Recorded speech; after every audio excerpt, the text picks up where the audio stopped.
A grueling journey through jungle, eventually revealing this: a rebel base in Myanmar. Camp Victoria, a major headquarters in a nationwide uprising against the country's military junta. Forward, march!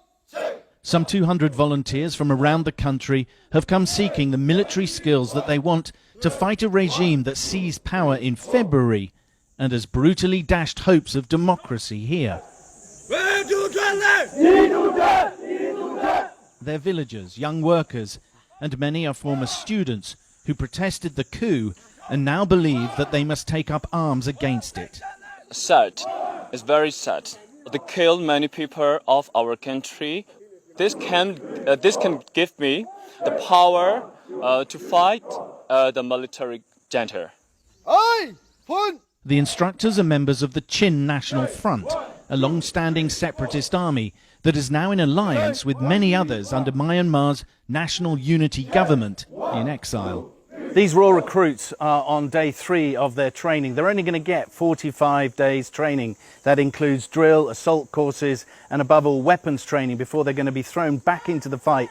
They equip with local guns. Rebel leaders know more blood will flow. There are more than 15,000 already, and still coming, and still organizing, mobilizing the armed fighters. And that is what the NUG is trying to equip arms for them. So it really is a civil war, isn't it? Leading to the civil war. Now it's in the kind of urban guerrilla type, but within months it will transform into like a conventional civil war. Tazan. Recent fighting with the junta forces has meant that reinforcements have been rushed to defensive lines. But the rushed training has dangerous consequences. This young man, his comrades have told me, was blown up by an improvised explosive device that he was trying to plant as part of the defensive perimeter around this camp and around some of the villages that are threatened by the government army. Already refugees are on the move, leaving these idyllic villages for hillside camps.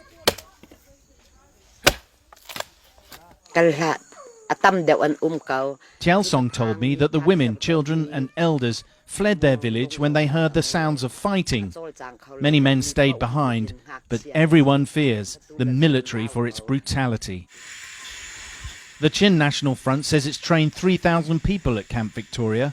Those who've graduated have been immediately deployed. Most of their weapons are bird-hunting, homemade shotguns, stored with an open fire to keep the damp off. They believe that this is a just fight, but they're short of weapons and rushed through training. And it'll take more than righteousness and shotguns to topple a military regime. 74. And as the conflict continues, the numbers of dead will rise to a level when, eventually, people may start to lose count. 1, 2, 3, 1, 2, 3, 1. Sam Kiley, Camp Victoria, Western Myanmar.